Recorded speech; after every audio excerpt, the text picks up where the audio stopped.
Hello friends, Prasanth Varma cinematic universe నుంచి వచ్చిన మొట్టమొదటి మూవీ అయిన హనుమాన్ మూవీ ఎంత పెద్ద సక్సెస్ సాధించిందనేది మనందరికీ తెలిసిందే. ఒకవైపు సంక్రాంతికి పెద్ద హీరోల మూవీస్ నుంచి కాంపిటీషన్ ఉన్నా కూడా ఈ మూవీ అదిరిపోయే కలెక్షన్స్లను సాధిస్తుంది. మూవీ అంతా ఒక ఎత్తైతే ఆ చివరి 10 మినిట్స్ మూవీని నెక్స్ట్ లెవెల్కి తీసుకొని వెళ్తుంది. ఆ క్లైమాక్స్ 10 మినిట్స్ విజువల్స్ ఇంకా మైండ్లో అలా తిరుగుతూనే ఉంది. ఇక రీసెంట్గానే ఈ మూవీ 100 కోట్ల మార్కుని అందుకుంది. అండ్ ఇవాళ ఈ వీడియోలో ఈ హనుమాన్ మూవీ యొక్క ఎండింగ్ని, అలాగే ఈ Prashanth Varma cinematic universe future ఎలా ఉండబోతుందనేది ఎక్స్ప్లెయిన్ చేయబోతున్నాను. సో ఈ వీడియోలో స్పాయిలర్స్ ఉంటాయి. ఎండింగ్ గురించి తెలుసుకునే ముందు అసలు మూవీలో ముందుగా ఏం జరిగిందనేది ఒకసారి చూద్దాం. ఆ ఆంజనేయుని రక్తబొట్టుతో ఏర్పడిన రుధిరమణి హనుమంతుకి దొరుకుతుంది. అండ్ ఆ మణి మీద సూర్యుని వెలుగు పడినప్పుడు వచ్చే కాంతి అతని మీద పడడం వలన అతనికి పవర్స్ వస్తాయి. హనుమంతుకి వచ్చిన ఈ పవర్స్ అతనికి పర్మనెంట్గా ఉండవు. కేవలం పగలపూట సూర్యుని వెలుగు ఆ మణి మీద పడ్డప్పుడు మాత్రమే అతనికి పవర్స్ వస్తాయి. అది కూడా ఆ పవర్స్ కొంత సమయం వరకు మాత్రమే ఉంటాయి. రాత్రిపూట సూర్యుని వెలుగు పడదు కాబట్టి హనుమంతుకి పవర్స్ ఉండవు.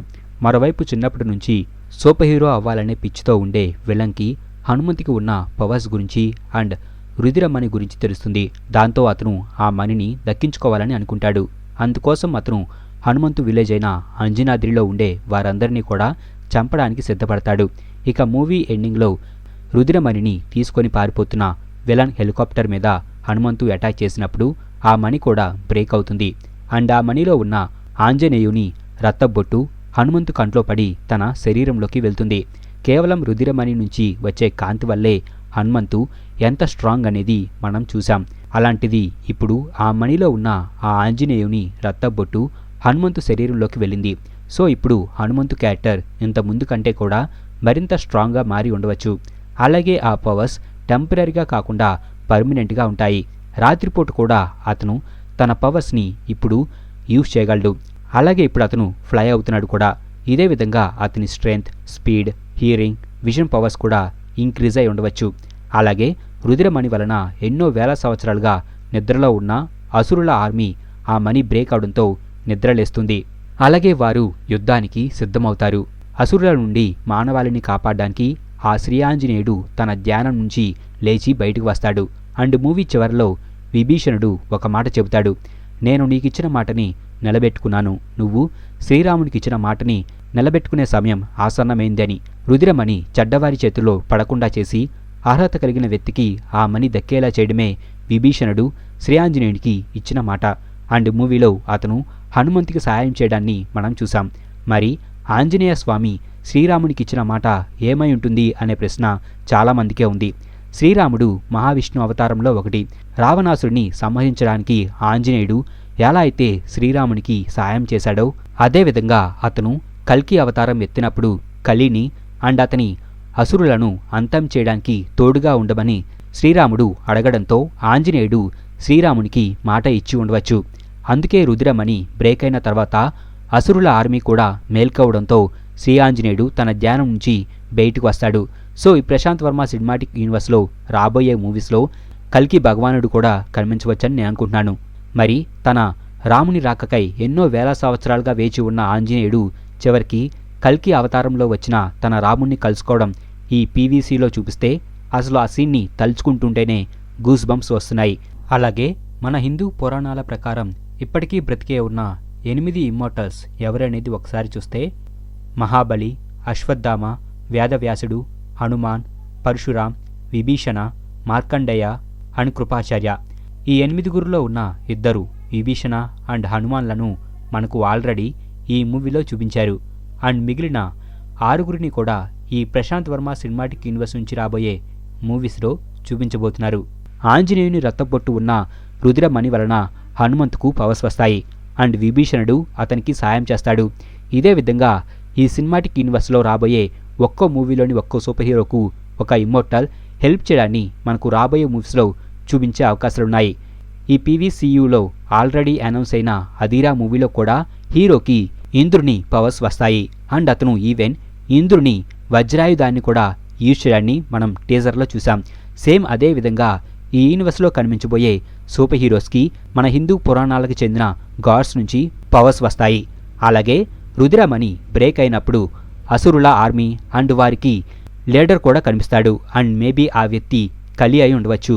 హిందూ పురాణాల ప్రకారం కలియుగం అంతంలో విష్ణు భగవానుడు కల్కి అవతారం ఎత్తి కలిని అంతం చేస్తాడు. అప్పుడు ఈ 7 ఇమ్మోర్టల్స్ కూడా బయటకు వచ్చి కల్కి భగవానుడికి సాయం చేస్తారు. అండ్ మూవీలో విభీషణుడు మానవులకు అసురులకు మధ్య మళ్ళీ మహాయుద్ధం జరగబోతుందని చెబుతాడు.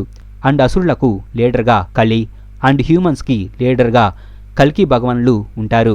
అండ్ ఈ ప్రశాంత్ వర్మ సినిమాటిక్ యూనివర్స్లో కనిపించబోయే సూపర్ హీరోస్ కల్కి భగవానుడు లీడ్ చేసే హ్యూమన్ ఆర్మీలో, అలాగే ఈ యూనివర్స్లో కనిపించబోయే సూపర్ విలన్స్ అసురుల ఆర్మీ అయిన కలి ఆర్మీలో ఉండవచ్చు. సో ఇలా ఈ పీవీసీయు ఫ్యూచర్లో మన హిందూ పురాణాలలో ఉన్న చాలామంది కూడా కనిపించబోతున్నారు.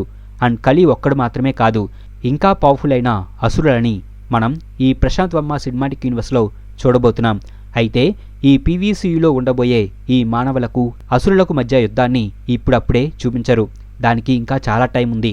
అండ్ అంతకంటే ముందు ఈ యూనివర్స్లో కనిపించబోయే సూపర్ హీరోస్ అండ్ విలన్స్ అని ఒక్కో మూవీ ద్వారా పరిచయం చేస్తూ చివరికి ఎండ్ గేమ్ లెవెల్లో ఆ యుద్ధాన్ని చూపిస్తారని నేను అనుకుంటున్నాను. అలాగే ఈ మూవీలో విలన్ చనిపోయినట్టు చూపించలేదు. సో మేబీ ఇతను ఇంకా ప్రాణాలతో ఉండి ఉండవచ్చు. మూవీలో మనం చూసాం అతను ఎంత ఈవిల్ అనేది. సూపర్ హీరో అవ్వాలని అతను తన పేరెంట్స్ని చంపుతాడు అండ్ ఒక విలేజ్లో ఉన్న ప్రజలందరినీ కూడా చంపడానికి ప్రయత్నిస్తాడు. సో అసురులకు ఇతనికి మధ్య పెద్ద డిఫరెన్స్ లేదు. అతను ఏం చేసైనా సూపర్ పవర్స్ పొందాలనుకునే వ్యక్తి. అండ్ ఇప్పుడు అసురులు మేల్కొన్నారు కాబట్టి వారు ఇతన్ని సేవ్ చేసి సూపర్ పవర్స్ ఇచ్చి అతన్ని వారి ఆర్మీలో కలుపుకోవచ్చని నేను అనుకుంటున్నాను. అలాగే మూవీలోని క్లైమాక్స్ 10 మినిట్స్లోని విజువల్స్లో మనకు ఆంజనేయ స్వామి యొక్క ఫేస్ని పూర్తిగా చూపించలేదు. మూవీలో శ్రీ ఆంజనేయుడిని కంప్లీట్ CGIలోనే చూపించారు. చూస్తుంటే మేకర్స్ ఆంజనేయుడిగా ఎవరైనా బిగ్ యాక్టర్ని క్యాష్ చేయాలని అనుకుంటున్నారని తెలుస్తుంది.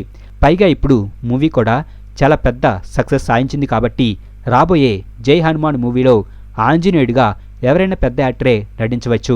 అయితే ఈ మూవీలో చూపించిన శ్రీ ఆంజనేయుని లుక్ని చేంజ్ చేయకుండా మోషన్ క్యాప్చర్ టెక్నాలజీ ద్వారా ఆ యాక్టర్ యొక్క కదలికలను అండ్ ఫేస్ని మాత్రమే చూపించవచ్చు. జస్ట్ లైక్ మార్వెల్ మూవీస్లో హల్క్గా మార్క్ రఫ్లో అండ్ థానోస్గా జార్జ్ బ్రౌనిన్లు ఎలా కనిపించారో అదేవిధంగా. అండ్ రాబోయే జై హనుమాన్ మూవీలో మనకు రామాయణ కాలంలో శ్రీరాముడికి అండ్ ఆంజనేయుడికి మధ్య కొన్ని సన్నివేశాలను చూపించే అవకాశాలున్నాయి. ముఖ్యంగా ఆంజనేయుడు శ్రీరాముడికి ఇచ్చిన మాట. సో ఆ మూవీలో శ్రీరాముడు కూడా కనిపించబోతున్నాడు. ఇలా ఈ పీవీసీయు ఫ్యూచర్లో శ్రీరాముడు, కల్కి, పరశురాముడు, అశ్వత్థామ ఇలాంటి ఎన్నో మన హిస్టరీకి చెందిన క్యారెక్టర్స్ ఈ పీవీసీయులో కనిపించబోతున్నాయి. మరి ఆ క్యారెక్టర్స్లో ఎవరు నటిస్తే బాగుంటుందని మీరు అనుకుంటున్నారో కింద కామెంట్ బాక్స్లో రాయండి. మా ఈ వీడియో మీకు నచ్చినట్లయితే ప్లీజ్ లైక్ చేయండి, షేర్ చేయండి. మా ఛానల్ని మీరు ఇంకా సబ్స్క్రైబ్ చేసుకున్నట్లయితే ప్లీజ్ మా ఛానల్ని సబ్స్క్రైబ్ చేసుకోండి. అలాగే మా వీడియోస్ నోటిఫికేషన్ రూపంలో మీకు ఎప్పటికప్పుడు అప్డేట్స్గా రావాలంటే పక్కనున్న బెల్ ఐకాన్ క్లిక్